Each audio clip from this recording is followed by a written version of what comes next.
Baik, kita masuk pada materi kita yaitu bab 1 dengan judul besar Perjuangan Menghadapi Ancaman Disintegrasi Bangsa. Sebelum kita mempelajari lebih lanjut, ada sebuah kutipan kalimat dari C.S.T. Kansil dan Julianto pada tahun 1998 yang mengatakan, musuh terbesar bangsa kita bukan yang datang dari luar, tetapi ancaman disintegrasi yang berasal dari dalam sendiri. Pada bab 1 kali ini, kita akan membahas perjuangan menghadapi ancaman disintegrasi bangsa pada tahun 1948 sampai 1965. Berikut adalah peta konsep yang akan kita bahas. Yang pertama membahas ketegangan dan gejolak di dalam negeri, yang membahas peristiwa yang terkait dengan ideologi, kepentingan, serta sistem pemerintahan. Kemudian, hikmah yang akan kita dapatkan yaitu kesadaran terhadap pentingnya integrasi bangsa dan keteladanan tokoh-tokoh yang berperan dalam mempertahankan keutuhan bangsa dalam menghadapi ancaman disintegrasi bangsa. Baik, kita masuk pada poin yang pertama, yaitu A. Berbagai pergolakan di dalam negeri pada tahun 1948 sampai 1965. Sejarah pergolakan dan konflik yang terjadi di Indonesia selama masa tahun 1948 sampai 1965 dalam bab ini akan dibagi ke dalam 3 bentuk pergolakan. Yang pertama yaitu peristiwa konflik dan pergolakan yang berkaitan dengan ideologi. Termasuk pada dalam kategori ini adalah pemberontakan PKI Madiun, pemberontakan DITII, dan peristiwa G30 SPKI. Ideologi yang diusung oleh PKI tentu saja komunisme, sedangkan pemberontakan DITII berlangsung dengan ideologi agama. Pemberontakan PKI atau Partai Komunis Indonesia Madiun, PKI merupakan partai politik pertama sesudah proklamasi. Menurut Herbert Page, seorang akademis Australia, aliran politik besar yang terdapat di Indonesia setelah kemerdekaan atau sejak pemilu 1955 terbagi 5 kelompok. Yang pertama, nasionalisme radikal atau yang diwakili oleh PNI. Yang kedua, Islam atau NU dan Masyumi. Yang ketiga, komunis PKI. Yang keempat, sosialisme demokrat atau Partai Sosialis Indonesia PSI. Yang kelima, tradisional atau Partai Indonesia Raya PIR. Kelompok pada masa itu saling bersaing dengan mengusung ideologi masing-masing. Konflik dan pergolakan yang terkait dengan ideologi diantaranya adalah sebagai berikut. A. Pemberontakan PKI atau Partai Komunis Indonesia Madiun. Sejak merdeka sampai tahun 1948, PKI masih bersikap mendukung pemerintah yang dikuasai oleh golongan kiri. Hal ini gerakan komunis harus bekerja sama dengan kapitalis dalam menghadapi kekuasaan fasis. Awal September 1948, pemimpin PKI dipegang Musso. Pemerintahan mengajak rakyat untuk memilih Soekarno-Hatta atau Musso gerakan operasi militer dan melakukan pemberedelan terhadap beberapa surat kabar berhaluan komunis. Dan hasilnya seluruh kekuatan pemberontakan dapat ditumpas dan kota medium dapat direbut. Munculnya PKI merupakan perpecahan pada tubuh SI atau Syarikat Islam yang mendapat pengaruh ISDV atau Internasionalisme Sosialisme Demokratis Vereniging yang didirikan oleh HJFM. Pada tanggal 13 November 1926 melakukan pemberontakan terhadap pemerintah Belanda. Pada tanggal 18 September 1948, Musso memimpin pemberontakan terhadap Republik Indonesia di Madiun. Tujuannya ingin mengubah dasar negara Pancasila menjadi dasar komunis. Pemberontakan ini menyebar hampir di seluruh daerah Jawa Timur namun berhasil digagalkan dengan ditembak matinya Musso, sedangkan Semaun dan Darsono lari ke Rusia. Yang kedua, pemberontakan DITII. Pemberontakan DITII bermula dari sebuah gerakan di Jawa yang dipimpin oleh SM Kartosuwiryo. Perjanjian Renville membuka peluang bagi Kartosuwiryo untuk lebih mendekatkan cita-cita lamanya untuk mendirikan negara Islam. Yang pertama, pemberontakan DITII di Jawa Barat. pada tanggal 4 Juni 1962 Kartosuwiryo karena tidak setuju terhadap isi perjanjian Renville. Sewaktu TNI hijrah ke daerah Yogyakarta, ia dan anak buahnya menolak dan tidak mau mengakui Republik Indonesia dan ingin menyingkirkan Pancasila sebagai dasar negara. Untuk itu ia memproklamasikan berdirinya negara Islam di Indonesia dengan nama Darul Islam atau DI. Yang kedua, pemberontakan DITI di Jawa Tengah. Pemberontakan yang terjadi di Jawa Tengah yang dipimpin oleh Amir Hamzah dan Kiai Semolangu. Selama agresi militer Belanda kedua, Amir Fattah diberi tugas menggabungkan laskar-laskar untuk masuk dalam TNI. Namun setelah banyak anggotanya berserta anak buahnya melarikan diri dan menyatakan bagian dari DITI. Kemudian yang ketiga, pemberontakan DITI di Sulawesi Selatan. Pada 30 April 1950, banyak pemuda Sulawesi yang tergabung dalam PRI Sulawesi. Sulawesi ikut bertempur untuk mempertahankan kota Surabaya, yang dipimpin oleh Kahar Muzakar. Dia berambisi untuk menduduki jabatan sebagai pemimpin APRIS atau Angkatan Perang Republik Indonesia Serikat, dan menuntut agar Komando Gerilya Sulawesi Selatan dimasukkan ke dalam APRIS dengan nama Brigade Hasanuddin. Tuntutan tersebut ditolak oleh pemerintah sebab hanya mereka yang memenuhi syarat saja yang akan menjadi tentara, maka terjadilah pemberontakan tersebut. Yang keempat, pemberontakan DITI di Aceh pada tanggal 20 September 1953 yang dipimpin oleh Daud Beureo, gubernur militer Aceh, karena status Aceh sebagai daerah istimewa diturunkan menjadi sebuah keresidenan di bawah Provinsi Sumatera Utara. Ia lalu menyusun kekuatan dan menyatakan dirinya bagian dari DITI. Dan yang kelima, pemberontakan DITI di Kalimantan Selatan. Pada tahun 1954, Ibnu Hajar ditangkap dan dihukum mati pada 22 Maret 1955. Ia menyatakan dirinya bagian dari DITI dengan memperjuangkan kelompok rakyat yang tertindas. Ia dan anak buahnya menyerang pos-pos kesatuan tentara serta melakukan tindakan pengacauan, yang pada akhirnya Ibnu Hajar sendiri ditembak mati. Kemudian yang ketiga, gerakan 30 September 1965 atau G30 SPKI. Pada tanggal 30 September 1965 jam 3 dini hari, PKI melakukan pemberontakan yang dipimpin oleh DN Aidit dan berhasil membunuh 7 perwira tinggi. Mereka punya tekad ingin menggantikan Pancasila sebagai dasar negara dengan komunis Marxis. Setelah jelas terungkap bahwa PKI punya keinginan lain, maka diadakan operasi penumpasan, yang dimana operasi penumpasan tersebut yaitu sebagai berikut. Yang pertama, menginsapkan kesatuan-kesatuan yang dimanfaatkan oleh PKI. Yang kedua, merebut studio RRI dan kantor besar Telkom dipimpin oleh Kolonel Sarwo Edi Wibowo dari RPKD. Yang ketiga, gerakan pembersih terhadap tokoh-tokoh terlibat langsung. Akhirnya PKI dinyatakan partai terlarang. Serta pada saat itu juga setidaknya terdapat 7 teori mengenai peristiwa kudeta G30 SPKI tahun 1965 ini, yang dimana yang pertama, gerakan 30 September merupakan persoalan internal Angkatan Darat atau AD. Yang kedua, dalam gerakan 30 September adalah Dinas Intelijen Amerika Serikat atau CIA. Yang ketiga, gerakan 30 September merupakan pertemuan antara kepentingan Inggris dan Amerika Serikat.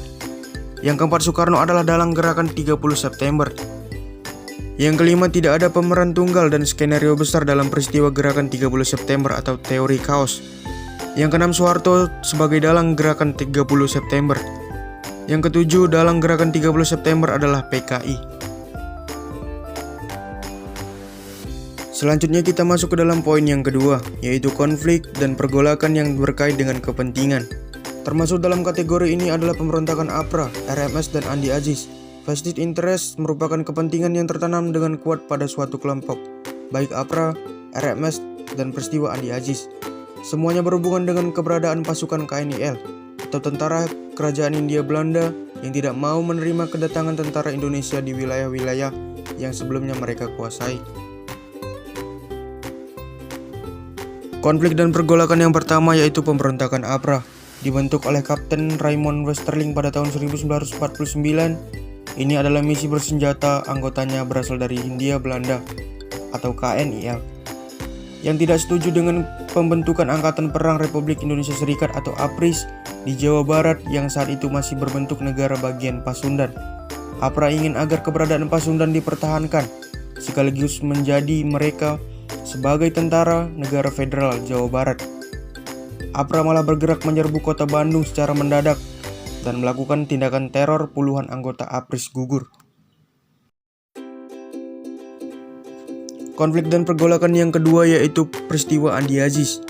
Peristiwa ini berawal dari tuntutan Kapten Andi Aziz dan pasukannya yang berasal dari KNIL terhadap pemerintah Indonesia agar hanya mereka yang dijadikan pasukan APRIS di negara Indonesia Timur atau NIT. Ada kekhawatiran dari kalangan tentara KNIL bahwa mereka akan diperlakukan secara diskriminatif oleh pemimpin APRIS. Pasukan KNIL di bawah pemimpin Andi Aziz ini kemudian bereaksi dengan menduduki beberapa tempat penting, bahkan menawar panglima teritorium atau wilayah Indonesia Timur. Pada April 1950, pemberontakan berhasil ditumpas oleh tentara Indonesia di bawah pimpinan Kolonel Kawilarang.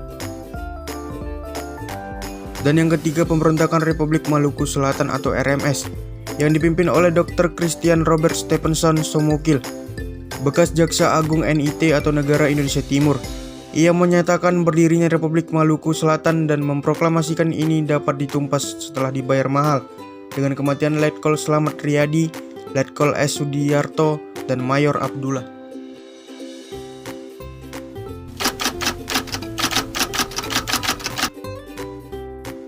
Baik, kita masuk pada poin ketiga, yaitu 3 konflik dan pergolakan yang berkait dengan sistem pemerintahan. 1. Pemberontakan PRRI dan Permesta. Latar belakang dari pemberontakan PRRI dan Permesta yaitu adanya ketidakpuasan beberapa daerah di Sumatera dan Sulawesi terhadap alokasi biaya pembangunan dari pemerintah pusat. PRRI terjadi pada 15 Februari 1958 oleh Letkol Ahmad Hussein dengan Sapruddin Prawianegara sebagai Perdana Menteri di Sumatera Barat. Sedangkan Permesta terjadi pada 2 Maret 1957 oleh Letkol Penje Sumual di Makassar, Sulawesi Selatan. Selanjutnya pada PRRI memiliki dewan-dewan daerah yang dibentuk atas kekecewaan sebagai alat perjuangan tuntutan pada Desember 1956 dan Februari 1957 seperti 1. Dewan Banteng di Sumatera Barat yang dipimpin oleh Letkol Ahmad Hussein. 2. Dewan Gajah di Sumatera Utara yang dipimpin oleh Kolonel Maludin Simbolon. 3. Dewan Garuda di Sumatera Selatan yang dipimpin oleh Letkol Berlian. Dan 4. Dewan Maguni di Sulawesi Utara yang dipimpin oleh Kolonel Penji Sumual. Kemudian terjadi juga penumpasan di PRRI dan Permesta. Penumpasan PRRI yaitu terjadi Operasi 17 Agustus yang dipimpin oleh Letkol Ahmad Yani. Sedangkan penumpasan Permesta yaitu terjadinya penumpasan Operasi Merdeka dipimpin oleh Letkol Rukminto. Kita masuk pada subbab yang selanjutnya, yaitu B dari konflik menuju konsensus suatu pembelajaran. Pada subbab yang kedua ini, poin pertama adalah 1. Kesadaran terhadap pentingnya integrasi bangsa.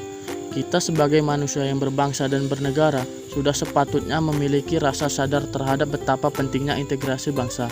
Seperti yang kita ketahui, integrasi bangsa merupakan suatu hal yang mempersatukan segala perbedaan yang ada dalam masyarakat dan menjadikan suatu keseluruhan yang tidak terpisahkan.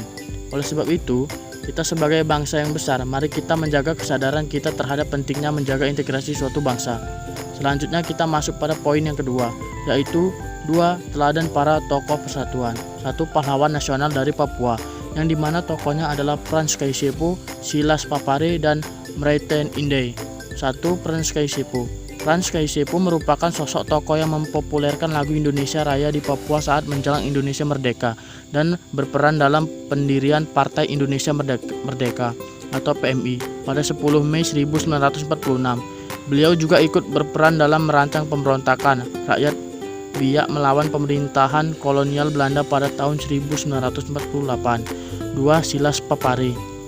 Silas Papare pada sepanjang tahun 1950-an, ia berusaha keras agar Papua menjadi bagian dari Republik Indonesia. Kemudian pada tahun 1962, beliau mewakili Irian Barat sebagai delegasi Republik Indonesia dalam perundingan New York yang antara Indonesia Belanda dalam Papua untuk menyelesaikan masalah Papua Belanda, mengembalikan Papua ke Indonesia. 3.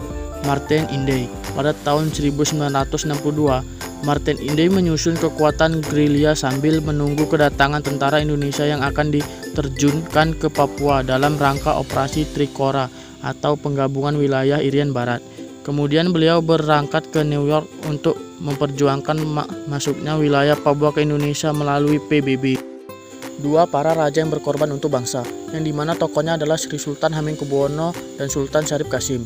Satu, Sri Sultan Hamengkubuwono. Beliau adalah tokoh yang mempercayakan pemindahan ibu kota Indonesia ke Yogyakarta pada tahun 1946. Kemudian beliau adalah tokoh yang menolak tawaran Belanda yang akan menjadikannya sebagai raja seluruh Jawa serta agresi militer Belanda II berlangsung. Dua, Sultan Syarif Qasim. Sultan merupakan tokoh yang membentuk Komite Nasional Indonesia Tentara Keamanan Rakyat atau TKR dan Barisan Pemuda Republik atau BPR di Siak serta mengibarkan bendera merah putih di kerajaannya. Kemudian beliau juga yang menolak dengan tegas saat Panmok membentuk negara boneka dan menunjuk beliau menjadi ketuanya.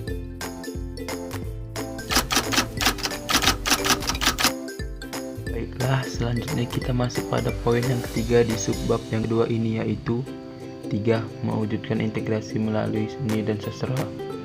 Tokoh yang akan kita bahas pada poin ketiga ini yaitu Ismail Marzuki. Ismail Marzuki merupakan sastrawan yang lahir di Jakarta pada tahun 1914 yang merupakan memiliki latar belakang keluarga seniman. Prestasi pertama Ismail Marzuki yaitu pada saat menginjak usia 17 tahun, beliau berhasil mengarang lagu yang berjudul O Sarinah. Beliau meningkatkan kreativitasnya ketika bergabung bersama perkumpulan orkes Elif Java pada tahun 1936. Ismail Marzuki wafat pada tanggal 25 Mei 1958 di Jakarta berkat karya dan perjuangannya sebagai komponis dalam mengharumkan nama bangsa. Pemerintah memberikan gelar pahlawan pada 5 November 2004. Dan yang terakhir kita masuk pada poin perempuan pejuang. 4. Perempuan pejuang. Tokoh yang akan kita bahas pada poin ini yaitu Opu Dayeng Rasaju. Opu Dayeng Rasaju memiliki nama kecil Famaza. Ia dilahirkan di Palopo pada tahun 1880 dari ayah yang bernama Muhammad Abdullah Tobarengseng dan ibu Opu Dayeng Mawelu. Beliau terpilih sebagai Ketua PSII Wilayah Tanah Luwu, daerah Palopo pada tanggal 14 Januari 1930. Karena keberaniannya dalam melawan NICA, Opu menjadi buronan nomor 1 selama NICA di Sulawesi Selatan. Opu Dayeng Rasaju wafat pada 10 Februari 1964. Ia dimakamkan di pekuburan Raja-Raja Lokkoe di Palopo.